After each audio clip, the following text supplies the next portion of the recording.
मेरा नाम है सुनील और आप देख रहे हैं अपना लोकप्रिय यूट्यूब चैनल जिसका नाम है सुनील जसवाल बिब्लोफाइल। दोस्तों इस वीडियो में हम लोग बात करेंगे टीजीटी आर्ट्स कमीशन की कोचिंग। दोस्तों जैसे कि आप लोग ऑफलाइन कोचिंग लेते हैं वहां पे आपके 4 या 5 घंटे बर्बाद हो जाते हैं, इसके बाद फिर भी आप लोगों को सेल्फ स्टडी करनी पड़ती है। लेकिन यहां पे हम लोगों ने आपको ऑनलाइन कोचिंग प्रोवाइड करवाने की कोशिश की है, बिल्कुल फ्री है। दोस्तों आपने चैनल को सब्सक्राइब करना है और बेल आइकन को प्रेस करना है और बाकी आपको इस तरह की वीडियो मिलती रहेंगी। तो दोस्तों यहां पे अगर आप लोग देखें तो सेल्फ स्टडी जो है वो सबसे इंपॉर्टेंट रोल प्ले करती है आपकी तैयारी में। दोस्तों अगर आप लोग जो हम लोग आपको कंटेंट प्रोवाइड करवा रहे हैं क्या वो पेपर में आया हुआ है या फिर पेपर में आ सकता है, इसे हम लोग यहाँ पे चेक करेंगे और फिर कोशिश करेंगे कि जो भी आपका सिलेबस हो उसे कवर करें। तो यहाँ पे देख लीजिएगा हमने सिर्फ एक ही वीडियो डाला है और उसमें एक वीडियो में हमने बहुत सारे कंटेंट आप लोगों को प्रोवाइड करवा दिया है, उसका लिंक मैं आपको डिस्क्रिप्शन बॉक्स में प्रोवाइड करवा दूंगा। तो सबसे पहले बात करते हैं इतिहास के स्रोत के बारे में, साहित्यिक ग्रंथों के बारे में। तो ये भी टॉपिक हम लोग यहाँ पे कवर करने की कोशिश करेंगे। फिर इसके बाद हमारे पास टॉपिक है हड़प्पा। तो दोस्तों यहाँ पे हम इसे नेक्स्ट वीडियो में कवर करेंगे। ऋग्वैदिक काल यहाँ पे देख सकते हैं आप लोग कि यहाँ से प्रश्न पूछे जाते हैं। वेदांग का देख लीजिएगा, वेदांग हमने जो टॉपिक है इसे कवर कर लिया है। वेद वेदांग काफी अच्छी तरीके से हमने इसको बताया था और यहाँ से क्वेश्चन आया हुआ था। तो यहाँ से आप लोगों को छोटी होगी कि बहुत सारा सिलेबस जो हम लोग कवर करने की कोशिश करेंगे और कोशिश करेंगे कि आपका कंटेंट वही हो जो पेपर में आए। तो इसलिए आपने चैनल को सब्सक्राइब करना है, बेल आइकन को भी प्रेस करना है। इसके बाद हम लोग यहाँ पे देख सकते हैं कि इसे कुनिक से भी जाना जाता है। तो ये जो हमारे पास टॉपिक आएंगे गौतम बुद्ध, बिंबिसार, अजातशत्रु, इन सभी को हम लोग कवर करने की कोशिश करेंगे। तो यातक और धम्मपाद सूत पिटक इसको भी हम लोग कवर करेंगे। दोस्तों जब महात्मा बुद्ध के बारे में टॉपिक आएगा तो आप लोगों ने यहाँ पे देख लिया कि जो भी हम लोग कंटेंट प्रोवाइड करवा रहे हैं वो पेपर में आया हुआ है। तो दोस्तों यहाँ पे जो प्रीवियस ईयर के क्वेश्चन पेपर है वो आपके लिए काफी ज्यादा इंपॉर्टेंट होते हैं। तो चलिए स्टार्ट करते हैं। हम लोगों ने देखा था what is the history, history क्या है। फिर दोस्तों यहाँ पे जो हिस्ट्री के प्रकार थे वो हमने पढ़े थे, जिसमें कि प्री हिस्ट्री, प्लेटो हिस्ट्री और हिस्ट्री के बारे में पढ़ा था। और दोस्तों ये हिस्ट्री जो थी इसकी हमने डेफिनेशन भी पढ़ी थी। फिर तिथियों के बारे में पढ़ा था कि तिथियां क्या थी, जो कि एनसीईआरटी की बुक से हमने लिया हुआ था। फिर इसके बाद हमने यहाँ पे देखा था कि सोर्स क्या है, हिस्ट्री के सोर्स क्या है, स्रोत क्या है। तो सबसे पहले जो हमने पढ़ा था वो था धर्म ग्रंथ। धर्म ग्रंथ को हमने कवर कर लिया था पहली वीडियो में, लेकिन वीडियो लंबी ना हो जाए इसलिए हमने इसे 2 पार्ट में बनाया है। फिर इसके बाद हमने इसके ऐतिहासिक ग्रंथ जो अभी हम इस वीडियो में पढ़ेंगे, विदेशियों का विवरण ये भी हम लोग यहाँ पे देखेंगे और पुरातात्विक स्रोत। तो जब हमारे ये जो स्रोत हैं ये कवर हो जाएंगे इसके बाद हमारे पास नेक्स्ट टॉपिक आएगा, उसे भी हम लोग अच्छे तरीके से कवर करने की कोशिश करेंगे। तो धर्म ग्रंथ को हमने देख लिया था, जिसमें हमने वेद के बारे में पढ़ा था, ऋग्वेद, सामवेद, अथर्ववेद, इन सभी के बारे में हम लोगों ने अच्छे तरीके से पढ़ लिया था। उपवेद के बारे में पढ़ लिया था, रामायण के बारे में पढ़ा था, बहुत सारी चीजें थी जो हमने पढ़ी थी। अगर आप लोगों ने वो वीडियो नहीं देखा तो प्लेलिस्ट में जाके उन वीडियो को आप लोग देख सकते हैं। तो आज हम दूसरे नंबर पे देख लेते हैं ऐतिहासिक ग्रंथ। दोस्तों ऐतिहासिक ग्रंथ में हम लोग वही चीजें पढ़ेंगे जो पेपर में आती हैं। तो सबसे पहले हमारे पास जातक। दोस्तों यहाँ पे प्रश्न पूछा जाता है कि जातक जो ग्रंथ है वो किससे रिलेटेड है। दोस्तों वो महात्मा बुद्ध से रिलेटेड है। और दोस्तों यहाँ पे महात्मा बुद्ध का एक स्पेशल टॉपिक आएगा, उसे वहां पे हम लोग अच्छी तरीके से पढ़ेंगे। दोस्तों जातक में महात्मा बुद्ध के जीवन के बारे में बताया हुआ है। और दूसरा अगर आप लोग देखें हीनयान। दोस्तों हीनयान का जो प्रमुख ग्रंथ है वो कथा वस्तु है, तो यहाँ पे आप लोग देख सकते हैं। फिर इसके बाद भगवती सूत्र। भगवती सूत्र में महावीर के जीवन के बारे में बताया हुआ है। तो कुछ ग्रंथ जो है वो महात्मा बुद्ध से रिलेटेड है, कुछ ग्रंथ जैन धर्म से रिलेटेड, महावीर से रिलेटेड है। दोस्तों अगर जैन धर्म में महावीर की बात करें तो ये 24 में तीर्थंकर थे। तीर्थंकर वो होते हैं जो टीचर होते हैं। और दोस्तों यहाँ पे जब आप लोग देखते हैं कि महात्मा बुद्ध जिनका बौद्ध धर्म था, और इसमें आप लोग देखें तो ये भी काफ़ी ज़्यादा इंपॉर्टेंट है। इसके बाद अगर आप लोग देखें महावीर के बारे में, तो महावीर जो था इनका जो धर्म था ये 2 भागों में बांट गया था, जिसमें दिगंबर और श्वेतांबर। दोस्तों दिगंबर में जो थे उसमें नग्न रहते थे, बिना वस्त्रों के रहते थे, और जो श्वेतांबर थे इसमें श्वेत वस्त्रों में रहते थे। दोस्तों जो नग्न थे, जो दिगंबर थे, इनका जो नेतृत्व था वो भद्रवाहु ने किया था, और जो श्वेतांबर थे इनका नेतृत्व स्थूलभद्र ने किया था। तो आगे देख लेते हैं हम लोग जैन साहित्य। दोस्तों यहाँ पे जैन धर्म के जो हिस्ट्री है, जैन धर्म का जो इतिहास है वो कल्प सूत्र में मिलता है। जैन धर्म का जो साहित्य है उसे क्या कहा जाता है, उसे आगम कहा जाता है। दोस्तों आगम कहा जाता है। और इसमें अगर आप लोग देखें आगम जो आपका साहित्य जैन साहित्य है उसमें क्या क्या है, उसमें 12 अंग हैं, 12 उपांग हैं, 10 प्रकीर्ण हैं, 6 छंद सूत्र हैं और 4 मूल सूत्र हैं, 1 नंदी सूत्र है और 1 अनियोग द्वार है। तो यहाँ पे आप लोगों ने देख लिया कि आगम क्या है। फिर इसके बाद हम लोगों ने यहाँ पे देखना है अर्थशास्त्र। दोस्तों अर्थशास्त्र के जो लेखक हैं इनका नाम है चाणक्य। दोस्तों चाणक्य को विष्णुगुप्त और जो चाणक्य जो थे इनको कौटिल्य भी कहा जाता है। चाणक्य का केवल नाम भी पूछ लेते हैं। इनका नाम विष्णुगुप्त और कौटिल्य था। कौटिल्य नाम इनका इसलिए पड़ा था क्योंकि इनकी जो चालें होती थी वो बड़ी कौटिल्य होती थी, आम लोगों को समझ में नहीं आती थी। तो ये एक तरह से बहुत ज़्यादा इंटेलिजेंट थे।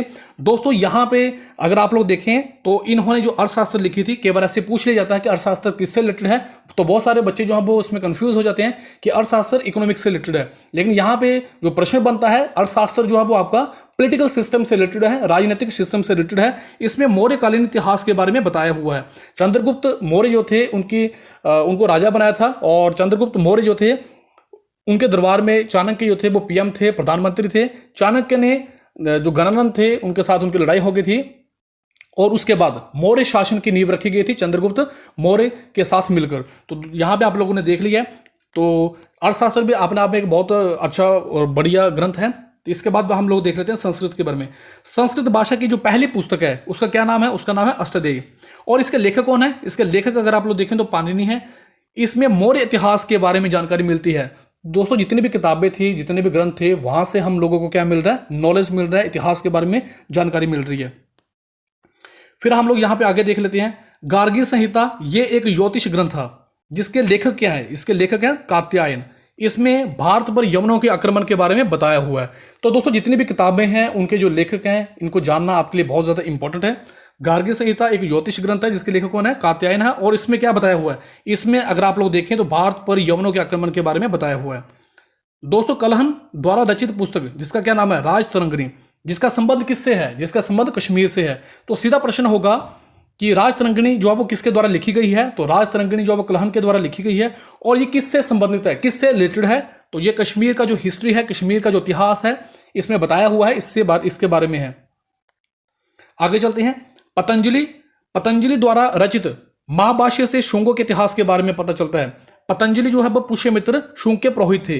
तो यहां पर सीधा प्रश्न होता है कि महाभाष्य के रचयिता कौन है? तो इसका सही जवाब होगा पतंजलि। और पतंजलि जो है वो किसके दरबार में जो थे वो पुरोहित थे, पंडित थे। तो इसका सही जवाब होगा पुष्यमित्र शुंग। तो जब भी आप लोग पढ़ें तो उसमें आप लोग ऑब्जेक्टिव टाइप भी देखें, वन लाइनर भी देखें, तब आपका वहां पे जाके जब आप प्रश्न पूछेंगे तभी आपका जीके जो होगा वो अच्छा हो पाएगा। चचनामा के लेखक कौन थे? तो चचनामा के जो लेखक हैं वो अली अहमद है। जिसमें क्या है, इस बुक में क्या लिखा हुआ है? इस बुक में लिखा है अरबों की सिंध पर विजय। तो दोस्तों यहाँ पे अगर आप लोग ग्राफ देखें, इंडिया का ग्राफ, वो आप लोगों को पता होना चाहिए। इंडिया का मैप आप लोगों को पता होना चाहिए कि कहाँ कहाँ पे कौन कौन सी लोकेशन है। जैसे आप लोग यहाँ पे देख सकते हैं, इंडिया का जब मैप आता है तो सबसे ऊपर आपके पास क्या है? जम्मू कश्मीर है, तो फिर हिमाचल प्रदेश है। तो इस तरह से आप लोगों को लोकेशन पता होनी चाहिए। चलिए आगे जो भी किताबें हैं इनके बारे में आपको नॉलेज होना जरूरी है। अगर आप लोग हिस्ट्री पढ़ते हैं तब भी, अगर नहीं पढ़ते तब भी। तो दोस्तों यहाँ पे देख लेते हैं मनुस्मृति। इसे हर कोई जानता है। जैसे हमारा संविधान है वैसे ही उस समय प्राचीन समय में मनुस्मृति जो थी उसमें रूल रेगुलेशन बताए हुए थे और लोग उसे फॉलो करते थे। तो ये किस समय की थी? दोस्तों ये शुंग काल की थी। उस समय ये बहुत ज्यादा स्टैंडर्ड ग्रंथ था, मानक ग्रंथ था। इसमें ये सबसे प्राचीन स्मृति ग्रंथ भी है। दोस्तों सीधा प्रश्न होगा सबसे प्राचीन स्मृति ग्रंथ क्या है? तो सही जवाब होगा मनुस्मृति। दोस्तों जो नारद स्मृति है, नारद स्मृति में गुप्त युग के बारे में बताया हुआ है। तो आप लोगों ने यहां पे देख लिया। अब हम चलते तीसरे नंबर पे, विदेशियों का विवरण। दोस्तों जो विदेशी हमारे यहाँ पे इंडिया में आए थे उन्होंने भी बहुत सारी चीजें यहाँ पे बताई हैं जिसमें कि इतिहास को समझने में हमें बहुत ज्यादा मदद मिलती है। तो चलिए देख लेते हैं यहाँ पे। दोस्तों इतिहास के पिता क्या है? सीधा प्रश्न होगा इतिहास के पिता का क्या नाम है? तो सही जवाब होगा हेरोडोटस। इन्होंने एक पुस्तक लिखी थी जिसका नाम था हिस्टोरिका में इन्होंने इतिहास के बारे में बताया हुआ था। लेकिन वो कुछ चीजें जो थी वो प्रूफ ना होने की वजह से वो एक अफवाह बन के रह गई थी। तो इसलिए आप लोग यहाँ पे सीधा याद रखिएगा इतिहास के पिता का क्या नाम है? हेरोडोटस। और इन्होंने एक पुस्तक लिखी थी जिसका क्या नाम था? हिस्टोरिका। और इसमें भारत और फारस के संबंध के बारे में बताया हुआ है। लेकिन ये अफवाह होने की वजह से, इसमें कुछ चीजें प्रूफ ना होने की वजह से ये एक तरह से अफवाह ही बन के रह गई थी। अब हम चलते हैं दूसरी बुक की तरफ। मैगस्थनीज, इन्होंने एक पुस्तक लिखी जिसका नाम था इंडिका। मैगस्थनीज जो थे, जो इन्होंने बुक लिखी थी इंडिका, इसमें मौर्य समाज के बारे में बताया हुआ था। तो ये सेल्यूकस निकेटर जो थे वो चंद्रगुप्त मौर्य के दरबार में आए थे। तो कई बार ऐसे प्रश्न पूछा जाता है कि चंद्रगुप्त मौर्य में कौन आया था? तो वो आया था सेल्यूकस निकेटर। फाहियान, दोस्तों ये भी काफी बार पूछा जाता है कि फाहियान ये किसके दरबार में आए थे? तो ये चंद्रगुप्त द्वितीय के शासनकाल में आए थे। इन्होंने एक पुस्तक की रचना की थी। जो भी यहाँ पे इन्होंने आके देखा, सीखा, समझा, या फिर पढ़ा, तो उन्होंने उसकी जो उनका जो नॉलेज था उन्होंने एक बुक के रूप में इसे कन्वर्ट कर दिया। तो उसकी जो उन्होंने बुक लिखी थी फो क्यू की। तो दोस्तों यहाँ पे ह्वेन सांग की बुक आप लोग याद रख लेते हैं, लेकिन फाहियान की बुक आप लोग याद नहीं रख पाते हैं। इसे देख लीजिएगा, यहाँ पे थोड़ा ट्रिक्स भी बन जाता है। फा और यहाँ पे फो, तो फो क्यू की रचना की, जिसमें गुप्त काल सामाजिक व आर्थिक परिस्थितियों के बारे में बताया हुआ है। तो दोस्तों अगर फाहियान की कोई पुस्तक पूछ लें तो वो फयूकी होगी। और ये किसके दरबार में आए थे? ये चंद्रगुप्त मौर्य के दरबार में आए थे, जिसमें इन्होंने गुप्त काल के सामाजिक, आर्थिक व धार्मिक परिस्थितियों के बारे में बताया हुआ था। ह्वेन सांग का भी पूछ लेते हैं। ह्वेन सांग कौन थे? ह्वेन सांग, ये दोनों आपके पास क्या चीनी यात्री हैं। केवल सीधा प्रश्न होगा कि ह्वेन सांग कौन थे, तो ह्वेन सांग जो थे वो चीनी यात्री थे। ये हर्षवर्धन के शासनकाल में आए थे। दोस्तों ह से आप लोग हो याद रख सकते हैं। 629 ईस्वी में भारत आया और उसने एक पुस्तक की रचना की जिसका नाम था सीयू की। दोस्तों यहाँ पे ये 15 साल तक भारत में इन्होंने भ्रमण किया, बहुत सारा इन्होंने नॉलेज इकट्ठा किया। इन्होंने नालंदा विश्वविद्यालय में 6 वर्षों तक स्टडी की। तो आप लोग देख सकते हैं दोस्तों, नालंदा विश्वविद्यालय कहाँ पे है? अगर आप लोगों को पता है तो कमेंट बॉक्स में जरूर टाइप करें। तक्षशिला जो विश्वविद्यालय वो कहाँ पे है? अगर ये भी आप लोगों को पता है तो कमेंट बॉक्स में जरूर टाइप करें। इसने हर्ष को शीला आदित्य की उपाधि दी थी। दोस्तों हर्षवर्धन जो थे इनको इन्होंने उपाधि दी थी। किसने दी थी? ह्वेन सांग ने। कौन सी उपाधि दी थी? शीला आदित्य। इनको क्या कहा जाता है? जो आपके पास ह्वेन सांग है, इनको क्या कहा जाता है? इनके क्या क्या नाम दिए गए हैं? यात्रियों का राजकुमार, नीति का पंडित, शाक्य मुनि के नाम से इनको जाना जाता है। तो इन चीजों को आप लोग याद रख लें, रिटेन कर लें। विदेशियों का विवरण यहाँ पे हमारे पास चल रहा है। यहाँ पे अभी हमारे पास आएगा इर्संग। ये 7वीं शताब्दी में भारत में आया था और इसने नालंदा और विक्रमशिला विश्वविद्यालय में के बारे में इन्होंने बताया हुआ है। तो आगे चल पड़ते हैं हम लोग। अलब्रूनी ये एक महमूद गजनबी के साथ भारत में आया था। इन्होंने एक पुस्तक की रचना की जिसका नाम था तहकीक ए हिंद या फिर किताब उल हिंद। तो इसे आप लोग याद रख लें। इसके बाद जिसमें भारत के निवासियों का तत्कालिक दशा का वर्णन किया हुआ है। दोस्तों अलब्रूनी ने एक पुस्तक लिखी जिनका नाम था तहकीक ए हिंद या फिर किताब उल हिंद, जिसमें कि भारत के निवासियों के बारे में बताया हुआ था।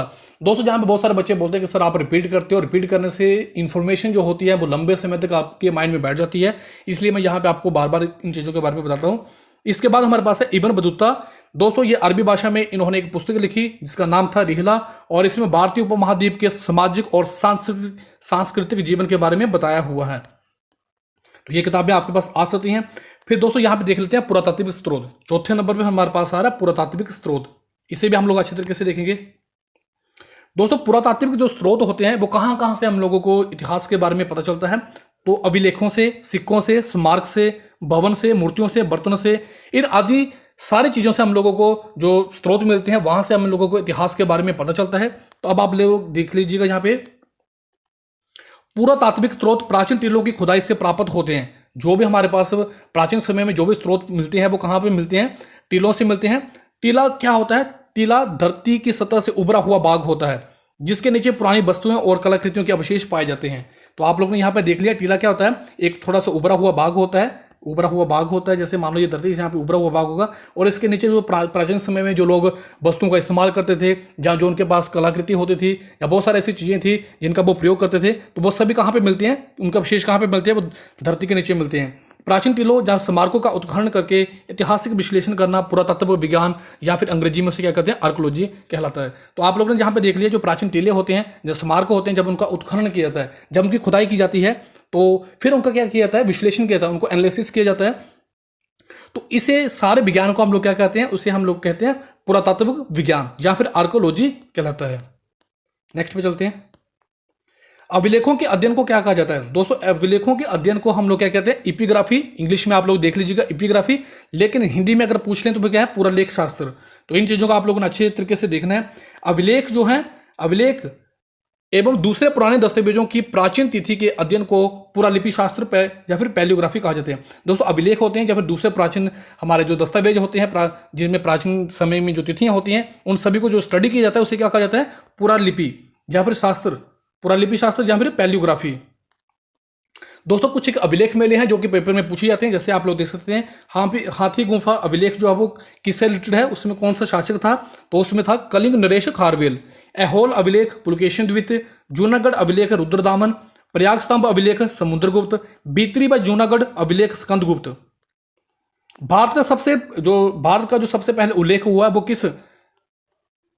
किस अभिलेख में हुआ है? तो वो हुआ है हाथी गुफा में। यहाँ पे नंबर 4 पे हम लोग पढ़ रहे हैं पुरातात्विक स्रोत। तो यहाँ पे देख लीजिएगा, सिक्कों के अध्ययन को क्या कहा जाता है? सिक्कों के अध्ययन को मुद्राशास्त्र कहा जाता है, जिसे अंग्रेजी में न्यूमिस्मेटिक्स कहा जाता है। दोस्तों, प्राचीन समय में अधिकांश जो मोहरें होती थी वो किससे बनी होती थी? धातुओं की बनी हुई होती थी। जिन सिक्कों व मुद्राओं पर कोई लेख नहीं होता था, केवल आकृतियां ही विद्यमान होती थी, उन्हें पंचमार्क या आह सिक्के कहा जाता था। दोस्तों, प्राचीन समय में जो सिक्के होते थे या फिर मोहरे होते थे, उन पे किसी भी प्रकार का लेख नहीं होता था। जैसे कि आज आप लोग देखते हैं जो नोट वगैरह होते हैं, वहां पे क्या होता है, वहां पे लेख लिखे होते हैं कि 10 रुपए का नोट, 15 रुपए का नोट। लेकिन प्राचीन समय में ऐसा नहीं होता था। प्राचीन समय में आपके पास वहां पे क्या होती थी? आकृतियां होती थी। तो इस प्रकार की जो आकृतियां होती थी उनको क्या कहा जाता था? उनको कहा जाता था पंचमार्क या आह सिक्के। दोस्तों, ये आह सिक्के जो हैं वो सबसे पहले पूर्वी यूपी में और बिहार में मिले हैं। दोस्तों, यहाँ पे साहित्य में इनको क्या कहा जाता है? साहित्य में आहत सिक्के को क्या कहा जाता है? काशार्पण कहा जाता है। सिक्कों पर समुद्रगुप्त की बीणा बजाती हुई मुद्रा उसके संगीत प्रेमी होने के बारे में बताती है। दोस्तों, सिक्के जो प्राचीन समय में सिक्के थे, तो उस समय समुद्रगुप्त की बीणा बजाती हुई मुद्रा वहां पे दिखाई दे रही हैं। तो ऐसा प्रतीत होता है कि वो क्या था? संगीत का प्रेमी था। गुप्त शासकों ने सबसे पहले सोने के सिक्के जारी किए। दोस्तों, यहाँ पे गुप्त शासक जो थे उन्होंने सबसे ज्यादा सोने के जो सिक्के थे वो जारी किए थे। लेकिन सर्वाधिक शुद्ध, जो बिल्कुल शुद्ध सिक्के थे, वो किसने जारी किए थे? वो कुषाणों ने जारी किए थे। और जो सबसे ज्यादा शीशे के सिक्के थे वो किसने जारी किए थे? वो किए थे सातवाहन शासकों ने। तो इस तरह से आप लोगों ने यहाँ पे देख लिया है कि आपका जो कंप्लीट टॉपिक था वो हमने यहाँ पे कवर कर लिया। यहां से प्रश्न बनते थे, हमने कवर कर लिया। दोस्तों, अगर आप लोग ऑफलाइन कोचिंग लेने जाते हैं तो वहां पे आपका समय बर्बाद होता है। हम लोगों ने यहाँ पे एक शुरुआत की है। अगर आप लोगों को ये पसंद आ रही है, पहली वीडियो तो आप लोगों ने काफ़ी ज़्यादा पसंद की है। जब आप लोग इस तरह की वीडियो को डिमांड करेंगे या पसंद करेंगे तो फिर मैं आगे भी वीडियो लेके आऊँगा। आगे जो आपके पास टॉपिक बन सकता है, जैसे आपके पास महात्मा बुद्ध के बारे में, जैन धर्म के बारे में, तो हम लोग वहाँ से वही प्रश्न उठाएंगे जो आपके एग्जाम के लिए इंपॉर्टेंट होंगे और 15 या 20 मिनट में आप लोग वो सारा नॉलेज गेन कर पाएंगे जो पेपर में आएगा। दोस्तों, आपको हार्ड वर्क के साथ स्मार्ट वर्क भी करना पड़ेगा। अदरवाइज आप लोग जानते हैं कि जो टीजीटी आर्ट्स कमीशन का लेवल है वो कितना ज़्यादा हाई हो चुका है। जिन बच्चों ने 5-5 बार भी कमीशन दिया है, नहीं क्लियर हुआ है, उनको पता है कि ये कमीशन जॉब किस तरह से प्रश्न पूछता है। जो बच्चे नए हैं तो कहीं ना कहीं उनको प्रॉब्लम हो सकती है, इसलिए आप लोगों ने स्मार्ट स्टडी करनी है। तो दोस्तों, ये वीडियो था। ये वीडियो आपको कैसा लगा है आप अपनी राय कमेंट बॉक्स में जरूर बताएं। आप लोगों ने मुझे इतना समय दिया, आप सभी का बहुत बहुत धन्यवाद। थैंक यू वेरी मच, दिल से।